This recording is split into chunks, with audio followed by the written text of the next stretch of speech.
Assalamualaikum warahmatullahi wabarakatuh.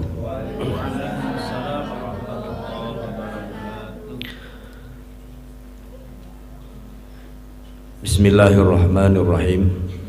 Alhamdulillahirabbil alamin. Assalatu wassalamu ala asyrafil anbiya wal mursalin Sayyidina wa maulana Muhammadin wa ala alihi wa sahbihi ajma'in. Amma ba'du, fa inna asdaqal hadisi kitabullah wa khairal huda hadyu Muhammadin sallallahu alaihi wasallam wa syarrul umuri muhdatsatuha wa kullu muhdatsatin bid'ah wa kullu bid'atin dhalalah wa kullu dhalalatin finnar. Wa bihi qala Allah ta'ala fi suratil buruj, a'udzu billahi minasyaitonir rajim. Bismillahirrahmanirrahim. Was-samaa'i dzatil buruj wal yaumil mau'ud ila akhir surah. Para bapak ibu hadirin, alhamdulillah Allah masih memperkenankan kita untuk muadzabah ajek dalam rangka thalabul ilmi. Semoga hadir kita ini sungguh betul-betul dicatat sebagai amal ibadah oleh Allah Subhanahu wa ta'ala, dan keistiqomahan kita,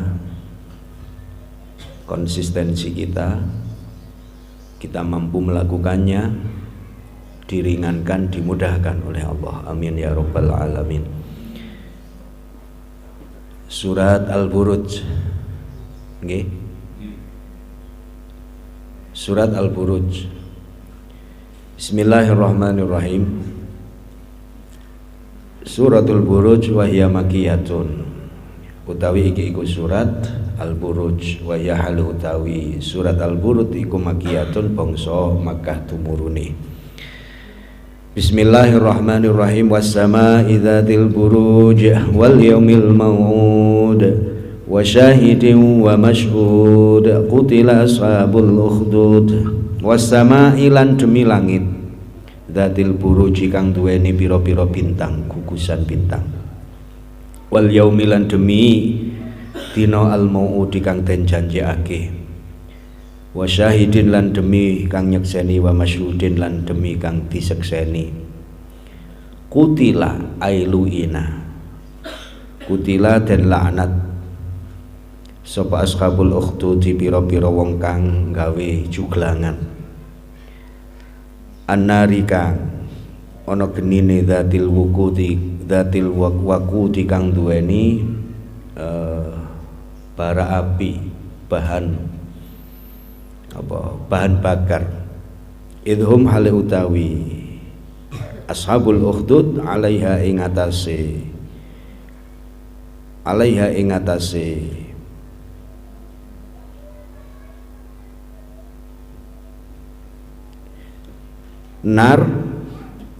nari dzatil waqud iku kuudun pira-pira kang lungguh. Wahum hale lan hale utawi ashabul ukhdud alama ing atase barang yafaluna padha agawe sapa ashabul ukhdud bil mukminina kelawan wong-wong mukmin kabeh iku syuhudun pira-pira nyekseni. Wa mana qamulan ora nyeksa sapa ashabul ukhdud minhum saking mukminin illa ayyuminu, angin yen to padha iman sapa mukminin billahi kelawan Allah al-aziz kang maha agung, al-hamid kang pinuji. Alladzi rupane zat lahu iku tetep keduwe alladzi mulkus samawati utawi pira-pira utawi kratone pira-pira langit wal ardi lan bumi. Wallahu lan utawi Allah ala kulli syai'in ing atase saben-saben suwiji iku syahidun zat kang nyekseni. Innal ladzina fatanul mu'minina wal mu'minati tsumma lam yatubu falahum adzabu jahannam wa lahum adzabul hariq. Innal ladzina sak temene wong akeh silai alladzina fatanu padha mitnah ai paring musibah sapa alladzina, nguji sapa alladzina, nyiksa sapa alladzina al mukminina ing pira-pira wong mukmin kabeh lanang. wal mukminati lan pira-pira wong mukmin wedok semalam yatubu mongko nuli ora gelem tobat sapa alladzina falahum mongko iku tetep keduwe falahum mongko iku tetep keduwe lah khobar muqaddam yang diawali oleh huruf jar maka menyimpan makna ada kain ada istaqarra mongko iku tetep keduwe alladzina azabu jahannama utawi siksa jahannam walahum lan iku tetep keduwe alladzina azabul hariki utawi siksa kang obong kang panas. Pun sementara niku dulu itu dulu. Bapak Ibu hadirin, kita akan kaji surat Al-Buruj. Kenapa disebut dengan Al-Buruj? Karena di dalam ayatnya diawali dengan was-sama'i dzatil buruj. Dan berkali-kali ketika Allah Subhanahu wa taala membikin qasam sumpah terhadap makhluknya, ciptaannya, salah satunya as-sama artinya langit, yang jamaknya adalah samawat, maka ini merupakan bentuk keistimewaan yang dimiliki oleh langit. Salah satu keistimewaan langit itu, langit ini menjadi payung kita semua tanpa ada rukun, tanpa ada tiang. Tidak ada yang menyangga langit, tapi langit itu terdiri dari sab-sab sampai tujuh sab. Itu salah satunya, belum yang lainnya.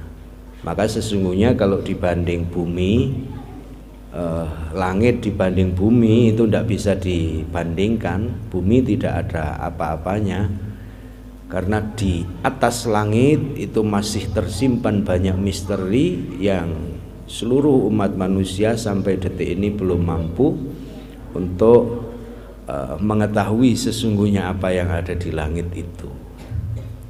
Namanya sama, maka segala sesuatu yang ada di atas kita, sumu di atas tanpa cagak, namanya langit. Dah. Al-Buruj itu bahasa mufrad dari burjun. Mufradnya burjun, burjani, buruja. Artinya bisa bermakna bintang-bintang atau sesuatu yang tinggi. Di antara banyak yang tinggi, di antara sesuatu bangunan yang tinggi ada yang paling menonjol, yaitu namanya burjun. Maka ada Burjul Khalifah di mana? Siapa yang pernah tahu Burjul Khalifah? Di mana? Hah? Di Dubai apa di Uni Emirat? Ya, Burj Khalifah itu menara Khalifah. Ada Burjus Sa'ah, apa? Menara jam yang ada di depan haram, Masjidil Haram itu. Berarti sesuatu yang tinggi, yang lebih, yang paling menonjol, paling nampak di antara semuanya, bahasa Arabnya burjun.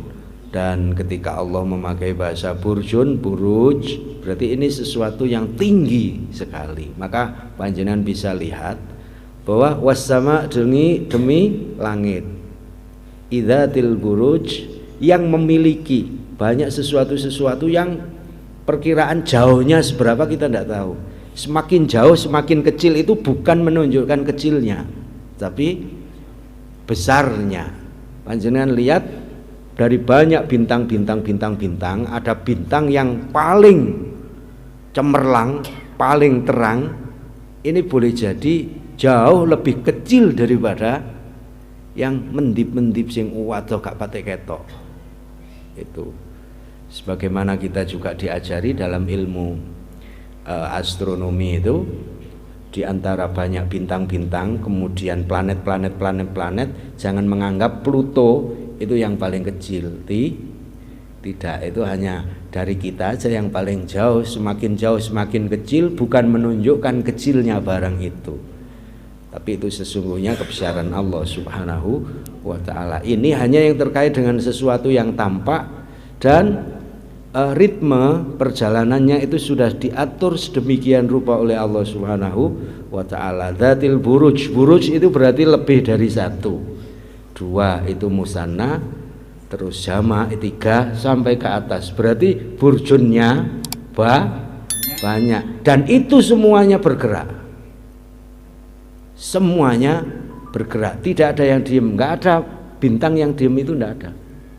Sesungguhnya bintang itu ada nur cahayanya, itu bintang yang bercahaya atau karena apa? Kira-kira sama-sama kita tidak tahu astronomi kan, tidak pernah belajar astronomi. Terangnya bintang itu karena apa? Karena diterangi, bukan sumber penerang. Meskipun Cina sekarang bikin ada matahari buatan kan, matahari buatan sampai berapa jam itu bisa, itu tidak ada apa-apanya kalau oleh sekedar bintang yang nggak kelihatan sekarang. Udah. Yang kedua, burjun itu bisa bermakna, panjenengan bisa lihat di setiap pantai itu biasanya ono napa jenenge, menara itu loh, menara yang paling tinggi untuk menentukan arah mercusuar. Dari kejauhan betul sudah kelihatan, tampak, oh berarti di sana pantai, arah utara di sana, selatan di sana, untuk menunjukkan arah. Maka bintang itu juga dipakai saat ini menjadi penanda oleh siapapun, dari mulai astrolog, para dukun-dukun, kemudian para zodiak sing senengane gawe zodiak niku, ramalan-ramalan bintang itu juga bintang. Kemudian orang yang mau melakukan perjalanan juga pakai bintang, bahkan orang mau menanam juga melihat bintang, kapan mau panen juga melihat bintang semua bintang. Sudah, namanya burjun. Wassama'i dzatul buruj wassama'i dzatil buruj wal yaumil ma'ud. Kemudian dilanjutkan dengan demi hari yang dijanjikan. Apa hari yang dijanjikan itu? Tentu ini merupakan hari kiamat. Wasyahidin wa masyhud. Dan demi zat yang menyaksikan, dan demi zat yang menyaksikan dan yang disaksikan. Ini artinya ketika sudah hari kiamat yang ada hanya dua, ada objek dan subjek, ada pelaku, ada objeknya. Allah Subhanahu wa ta'ala sebagai pelaku, kholiknya itu sudah punya skenario untuk makhluknya semuanya, tidak ada satupun yang terlewat. Ketika bahasa Al-Quran wasyahidin, maka ini ketika para mufassir memaknai ini adalah Allah, karena Allah ini menjadi subjek dari semuanya, dan kita semuanya, semua makhluknya itu yang akan menjadi objeknya, yang dilihat, yang disaksikan, yang menjadi objek dari hiruk pikuknya ahwal yaumul qiyamah, urusan ruwet ribete hari kiamat itu kita semua, dan tidak ada habisnya, terus aja gitu. Syahid wa masyhud. Yang kedua, syahid ini bisa bermakna mata dikuatkan dengan hati, lisan dikuatkan dengan hati, maka ada bahasa syahadah, asyhadu an la ilaha illallah wa asyhadu anna muhammadan rasulullah. Cara menyaksikannya tidak hanya mata, juga lisannya, tapi juga hati. Ini kaitannya dengan keyakinan, keimanan kita. Maka dalam bahasa peradilan juga saksi itu syahid, wa syahidai adlin, itu kan, la nikaha illa biwaliyin wa syahidai adlin. Tidak sah nikah kecuali harus ada wali, kemudian disaksikan oleh dua orang yang menyaksikan matanya, terus nggak cacat semuanya, terus membenarkan dengan hatinya. Memang real sah ya sah, kalau nggak sah ya nggak sah. Dua orang yang adil itu wasyahidai adlin la nikaha illa biwaliyin wasyahidai adlin syahid wa masyhud.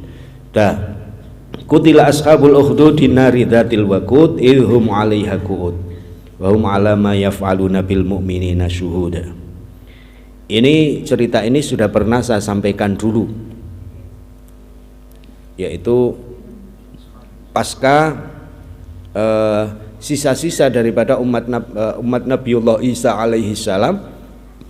Kemudian dilanjutkan ada cerita di dalam Al-Quran soal Ashabul Kahfi.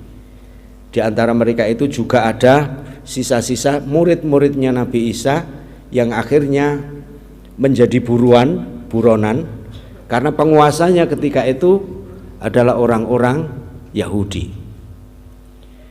Ketika ada orang-orang yang beriman dari kalangan murid-muridnya Nabi Isa ini diburu, dicari. Dalam cerita Ashabul Kahfi kan juga gitu. Jadi dalam Ibn Khaldun itu disebut gini, innal muluka idza dakhulu qaryatan afsaduha. Sesungguhnya para penguasa, raja-raja itu ketika masuk ke sebuah daerah afsaduha, mereka akan menghancur leburkan tatanan-tatanan yang sudah ada dalam rangka membangun eksistensi, power. Iki loh aku mampu, aku kuat, tak ganti kabeh, jangan ada satupun yang tersisa. Kemudian diganti dengan konsep dia. Sebagaimana dalam negara kita juga sama, innal muluk idza dakhalu qaryah afsaduha. Eksistensinya apa? Yang sudah ada itu diminimalisir atau bahkan dianulir, dihilangkan, diganti yang baru, kurikulum baru. Sekarang kurikulum, dulu kurikulum apa? K13, kemudian kurikulum apa? Merdeka. Sekarang Merdeka. Nanti habis ini ganti lagi seterusnya, seperti itu. Ini memang dalam dunia antropologi, sosiologi antropologi, hasil penelitiannya Ibn Khaldun dalam muqaddimahnya ya memang betul. Siapapun ketika diberi amanah memimpin, ya dia akan tunjukkan eksistensi dia biar eksis, dianggap biar mampu. Kalau tidak gitu ngikut aja, ngekor aja, ya berarti tidak layak jadi pemimpin. Wong pemimpin itu kan harus visioner, punya visi ke depan, misinya jelas gitu kan. Ini secara teori, secara ilmu sosial, sosiologi, antropologi. Ini juga yang terjadi di saat pasukan Romawi ya, itu menguasai Jazirah Arab. Yang Roma ini berbeda agamanya karena dulu ya dengan para murid-muridnya Nabi Isa alaihi salam. Contohnya ada raja Najasyi di zamannya Rasulullah. Kemudian gubernurnya di Yaman namanya Abroha. Jauh sebelum itu mereka juga sudah berkuasa, dan pada perjalanannya mesti yang terjadi selalu berupaya mengintimidasi atau menjadikan agama itu menjadi bahan apa jenenge, kayak saiki di bulet sampai urusan politik itu loh, titik-titik politik sak agama pisan dibawa, muncul agama A, muncul namanya politik identitas, pingin menunjukkan eksistensinya, ketok Islame sing siji ora Islame itu kan, mengadu antara yang dengan bahasa agama iki jare Islam, iki gak Islam. Itu terjadi zaman dulu juga seperti itu. Ini terjadi di saat ketika ada banyak dari murid-muridnya Nabi Isa ketika itu sudah lari sampai ke sebuah tempat namanya Najron. Najron itu adalah sekarang masuk Saudi Arabia di sebelah selatan. Kalau orang Yaman mau ke Saudi itu mesti lewat Najran kalau pakai darat. Lah, di situ dulu terjadi sebuah peristiwa Ashabul Ukhdud ini, sebagaimana para sejarawan menulis bahwa cerita ini terjadi di Najran, sebuah daerah yang sekarang masuk Saudi Arabia bagian selatan. Yang kemarin ketika perang antara Yaman Utara Selatan yang Saudi memihak salah satu itu, kan sempat orang-orang Saudi mengirimkan bom atau peluru kendali atau ke Yaman, itu kan di Najran ini, karena Najran adalah wilayah Saudi. Kemudian di Najran juga akhirnya dikirimi oleh beberapa kali bom.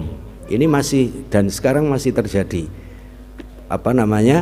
perang saudara antara Yaman Utara dan Yaman Selatan, antara mereka yang mengatasnamakan Syiah Zaidiyah dan Syiah Houthi dengan orang-orang Ahlus Sunnah wal Jamaah yang diwakili oleh Arab Saudi. Yang ini sama-sama tatarruf, sama-sama hulu, berlebih-lebihan.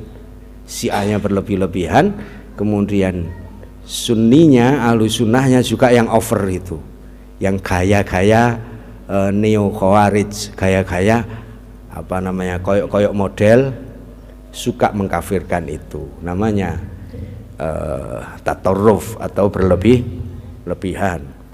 Dan meskipun sama-sama Sunni, kita tidak, karena kita ini memiliki prinsip dasar wasati, tawasud, tawazun, i'tidal, tasamuh.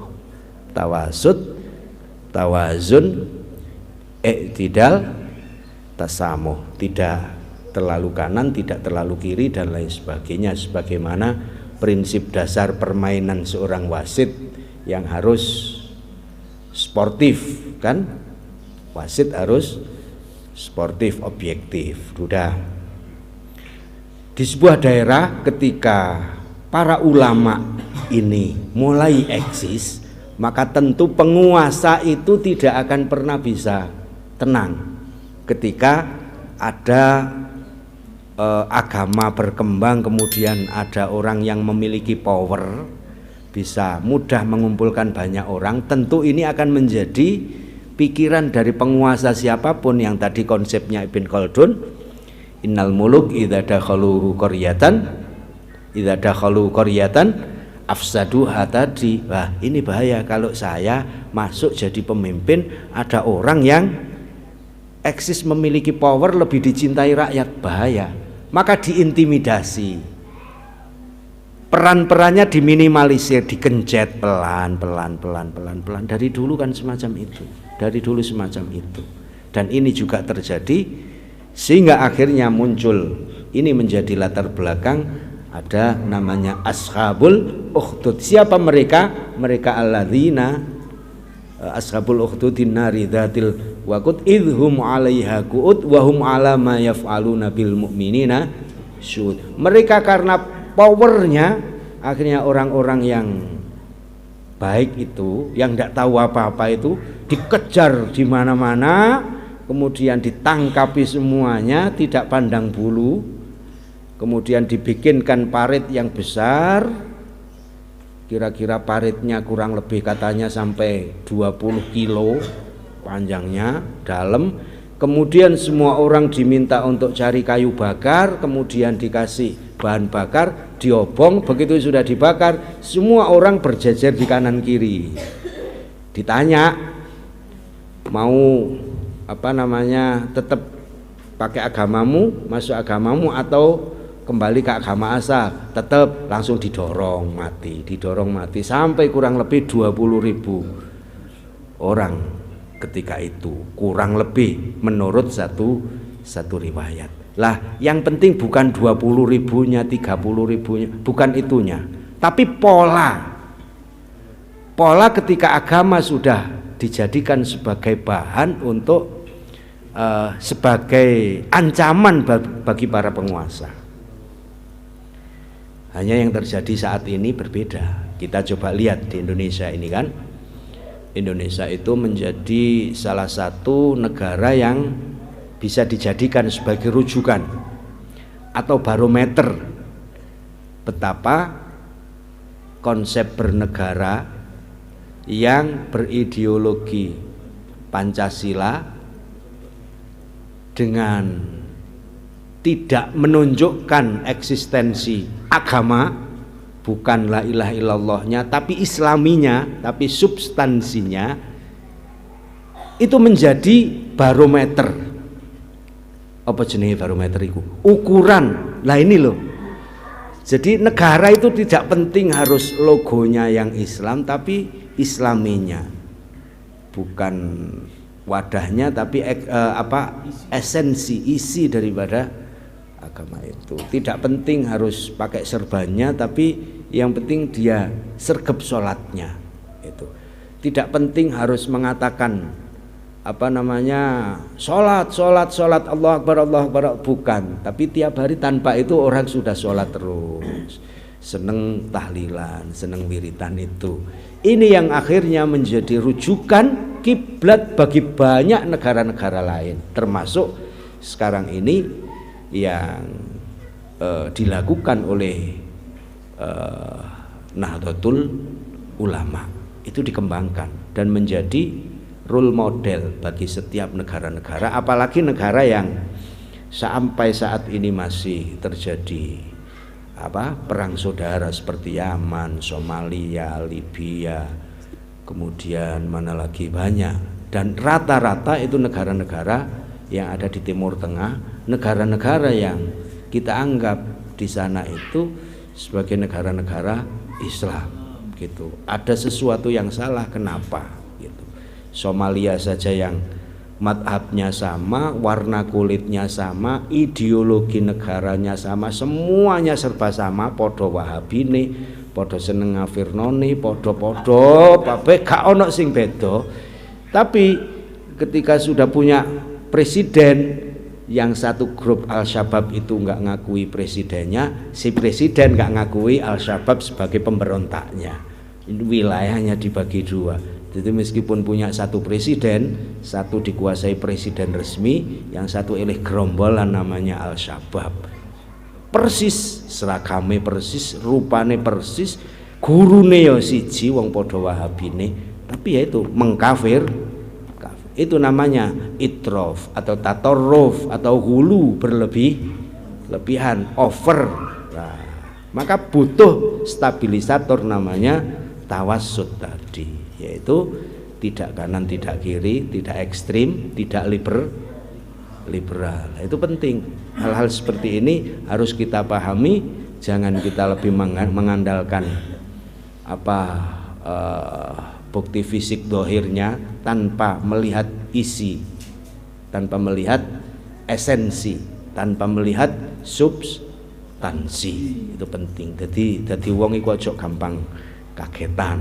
Itu jangan mudah kagetan. Itu dikembangkan oleh Jam'iyah Nahdlatul Ulama saat ini biar tidak terjadi terus sepanjang masa, apalagi sekarang mendekati tahun-tahun politik. Pasti ini nanti agama akan menjadi komoditas di mana-mana demi Islam, demi Islam.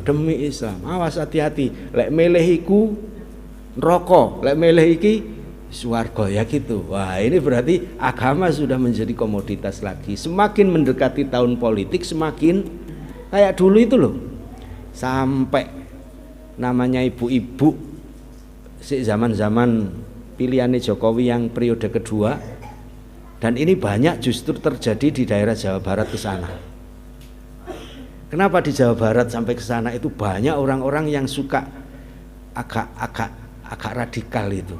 Karena memang munculnya NII, DITII dulu ya memang di sana, dan pionirnya di sana sampai sekarang. Bibit-bibit itu ya tetap ada karena akarnya ini belum golong dianu. Kok coba di apa jenenge dianu niku lho, di round up sak akar-akare baru. Ini akarnya belum habis.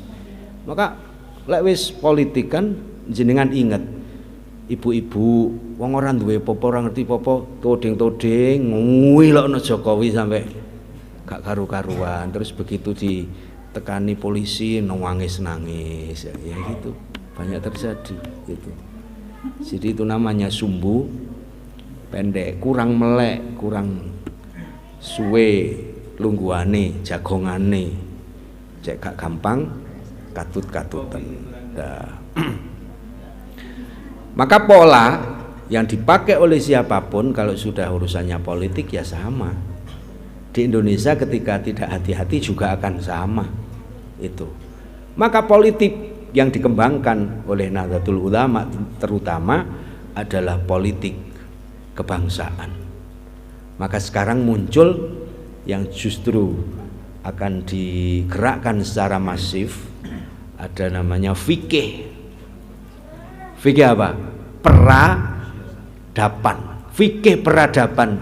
Fikih stakofah. Stakofah itu manusia itu memang beradab. Bagaimana fikihnya, pergaulan fikih itu kan sesuatu yang tampak, yang bisa dirasakan, bisa didengar.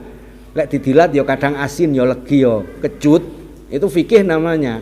Dilihat itu ya kadang sepet, kadang nyenengno. Di odek ngene ya kadang empuk, kadang kasar. Oh kok empuk ya? Biasanya padahal kasar. Ini berarti fikih. Belum nyentuh soal hati lah. Fikih ini yang dikembangkan oleh Nahdlatul Ulama sekarang sudah tidak ngomong soal fikih Indonesia, wong Jawa, wong Banten, bukan. Tapi lintas benua. Karena sudah ngomong soal peradaban manusia. Contoh, kita tidak lagi ngomong soal ya apa kunut. Sing ndek kono kunut apa ora? Ndek kene kunut, ndek kono gak kunut. Ndek kene witir 11, ndek kono mek 3. Ndek kene tarawih 11, ndek kono tarawih 20 ya ndak? Ngomongi soal bagaimana kita memiliki konsep wong Islam yo mikir Islam sing di Amerika, ya apa uripe bendina ndek kono, ya apa salate, ya apa posone, macam-macam kan? Yang di Rusia, yang di Denmark, yang di Belanda, yang di Prancis ya gitu. Dijadikan, diupayakan untuk memiliki visi yang sama. Cek gak over. Cek gak over bagaimana pergaulan antar sesama umat Islam. Al-ukhwah bainal muslimin. Bagaimana pergaulan ukhwah basyariah antara muslim dan non-muslim, antara orang Indonesia dengan luar Indonesia yang tentu jauh berbeda, adat istiadat, budaya, keseharian dan lain sebagainya. Kita di sini ketika ada orang-orang yang buka aurate, iku wis kaget, wis bingung karena tidak terbiasa kebuka aurat. Sementara di sana wong lek ditutup dianggap iki rodok radikal. Ini bagaimana agar ini harus menjadi harus ada barometer. Ndek kono yo nrimo gak nganggep radikal, sing ndek kene yo nrimo gak nganggep liberal yang di sana butuh apa namanya konsep tadi formula itu di tengah ini Indonesia ini. Jadi kan karena di sini apalagi dekat pesantren uang berukut kabeh, tutup semuanya. Tapi giliran panjenengan ke Australia, ke Amerika, ke Prancis, ke Denmark, yo kebuka kabeh, semakin ditutup semakin justru membuat masalah.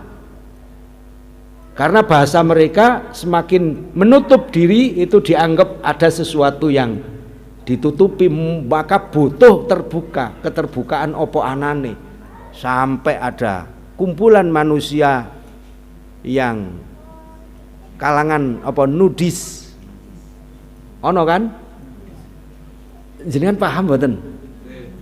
Sing sering browsing lah. Mereka berlomba-lomba kemanapun tidak pakai baju. Maka tidak salah ketika mereka datang ke Bali, banyak bule-bule Rusia barang itu, ya moro-moro sepeda motoran, meskipun wedok ya gak gawe popo. Terus polisi nih sing nangkep lanang. Lah ngono iku naudzubillah musibah apa?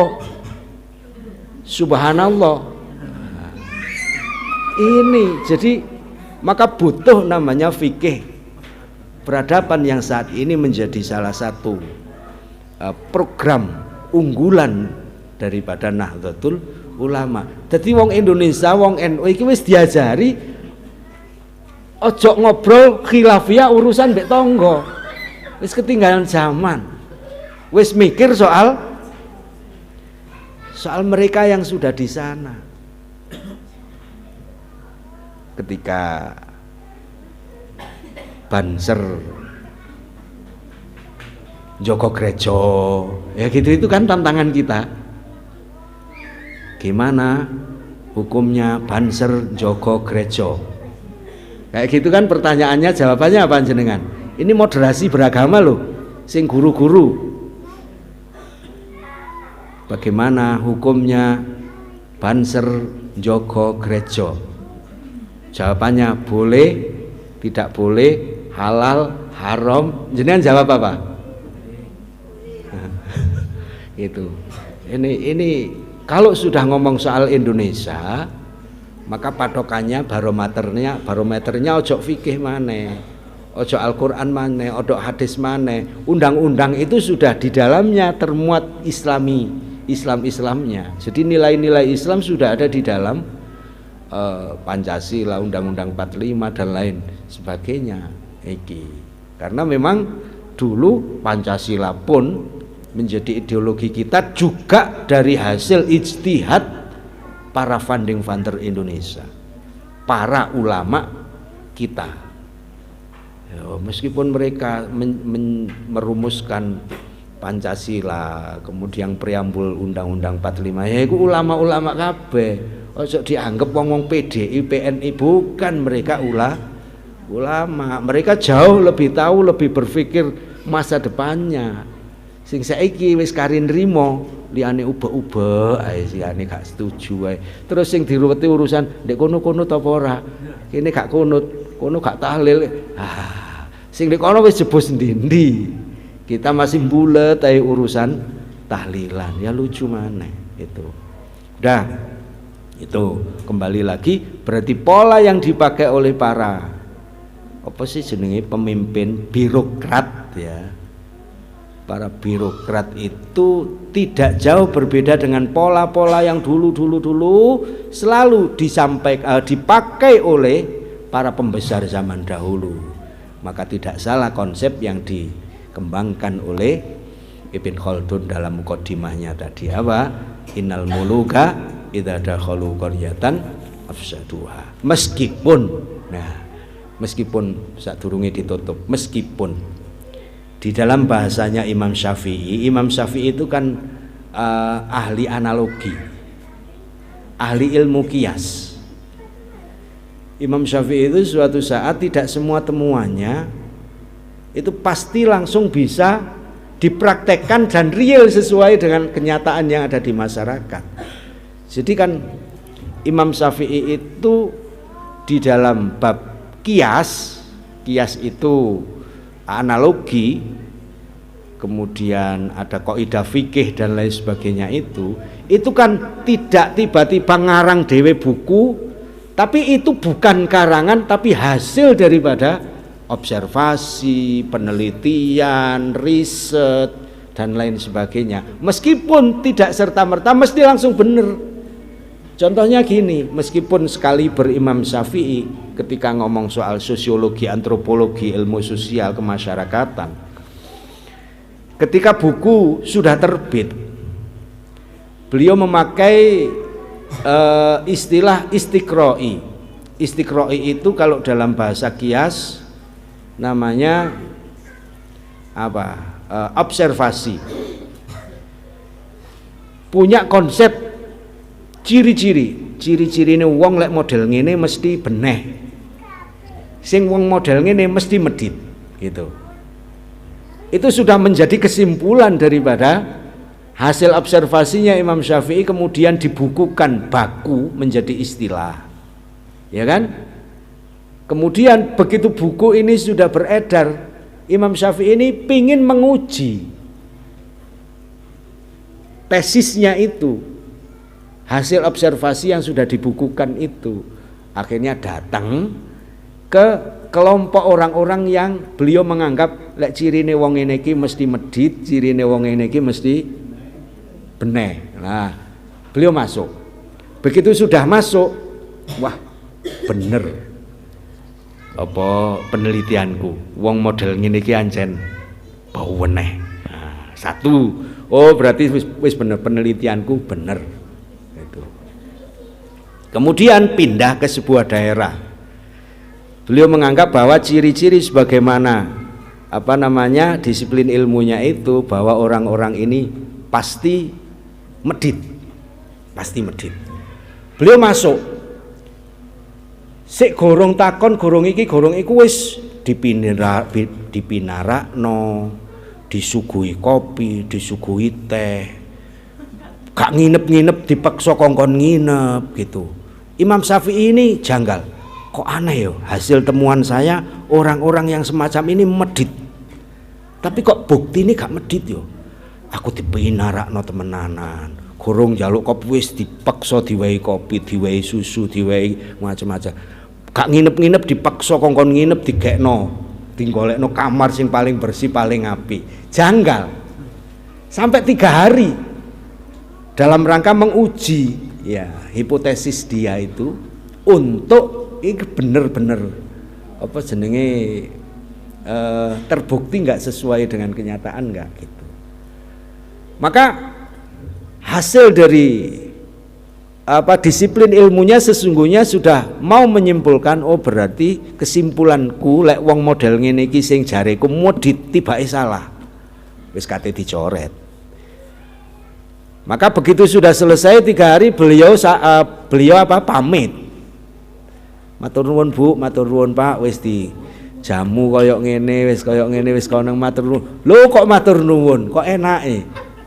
Oh aku jamu sampean mulai awal iku, mulai kopine piro, ikine piro. Oh ternyata bener.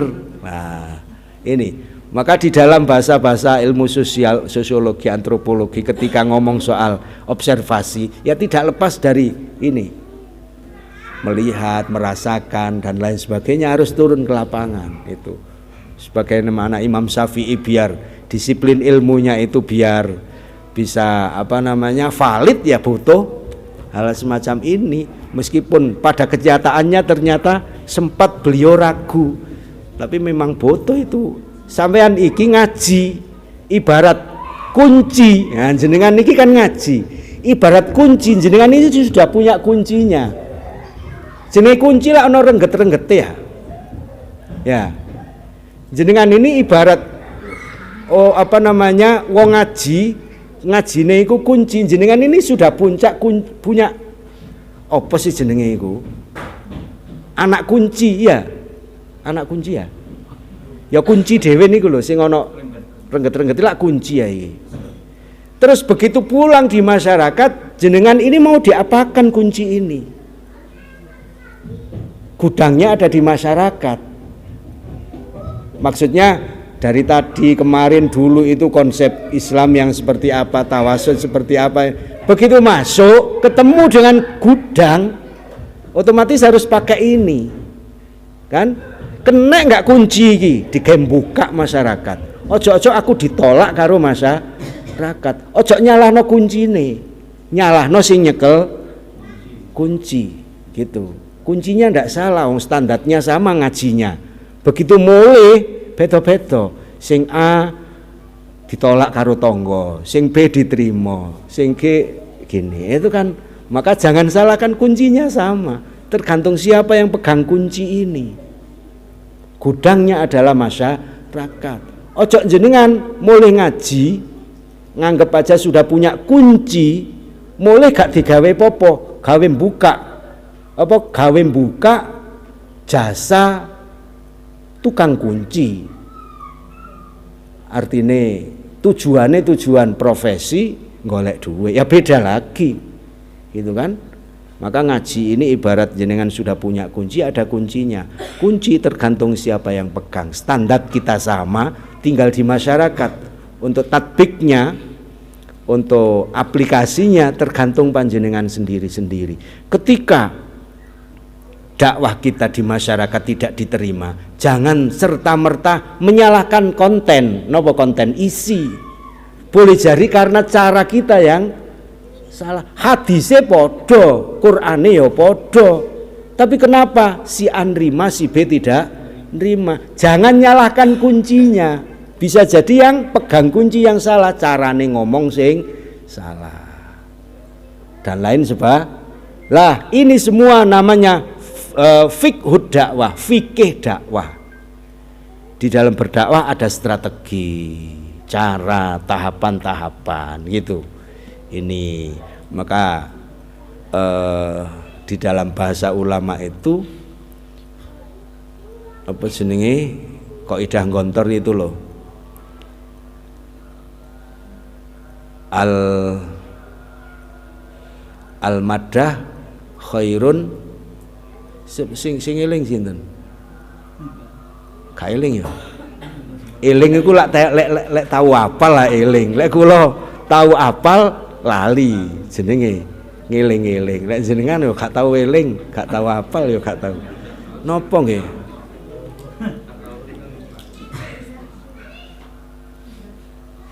Al manhaj khairun minal maddah. At-thariqah aula minal maddah, kata lho. Ilmu, konten, isi, madah, materi itu penting, jauh lebih penting daripada thariqah. Tapi thariqah ini saat ini jauh lebih penting daripada materi. Materi ini podo nyekel tafsiri, tapi carane nyampekno iku luwih penting. Lah, cara ini jauh lebih penting lagi siapa? Yang ngomong, orangnya. Meskipun Quran ya butuh cara, ya butuh sapa. Baru, oh iki kudu dadi siji. Sing diwaca ayate padha, carane ya padha, tapi kari wonge iki sapa sing ngomong. Lah ini ada madah. Madah itu materi, konten, kemudian thariqah atau manhaj, cara, madkhol, pendekatan, thariqah, kemudian orangnya. Ini harus jadi satu. Wong ngajar lak ngono sih, jenengan lak guru semua ya. Antara materi terus cara, pendekatan, metode penyampaian, kemudian orangnya. Ini harus jadi satu, harus balance. Jadi stereone kudu seprapat, base kudu sakpiro, terus powere kudu lek enggak ya bengung ya kuping loro kabeh ya gitu.